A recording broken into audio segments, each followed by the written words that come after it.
Our next speaker speaking on testing and rigor is Mary Sam.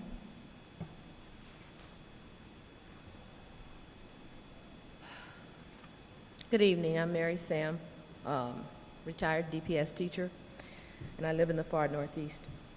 A friend who has a child in one of our supposedly successful schools recently requested a meeting with school administrators to discuss the lack of academic rigor in that school.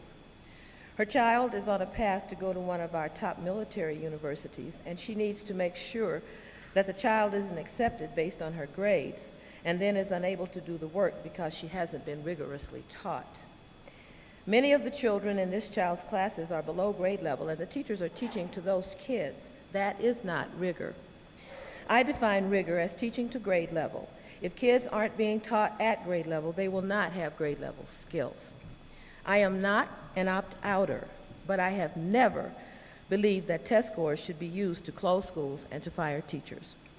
I love testing and test scores as a teacher and a parent because they tell me exactly where my kids' skills are lacking. As a teacher, I was given information after testing that showed the exact skills that the kids were missing.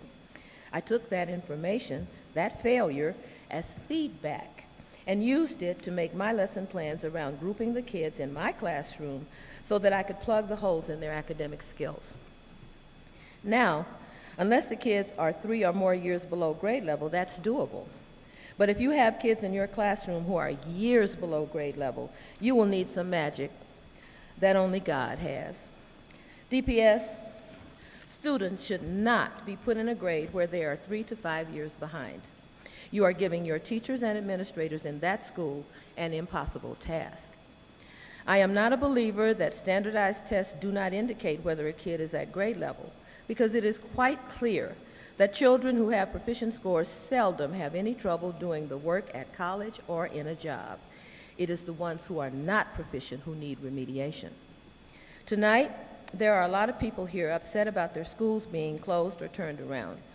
DPS, use of the SPF and the SPC to determine whether to close a school is flawed in itself, since both are flawed documents.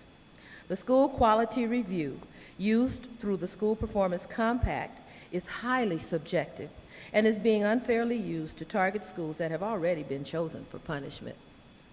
We would be better served to simply use the raw test data and the skills breakdowns given to us in the test results to determine how we can fit our instructional practices to the needs of our students. We can transform schools by addressing the problems with experienced teachers trained to use test score failure as feedback to catch students up. Turning around and closing schools has not worked since your reforms have been in place. What works is taking the existing schools, figuring out what the issues are, and fixing those issues.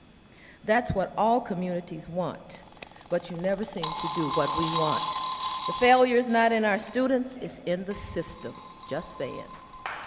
Thank you.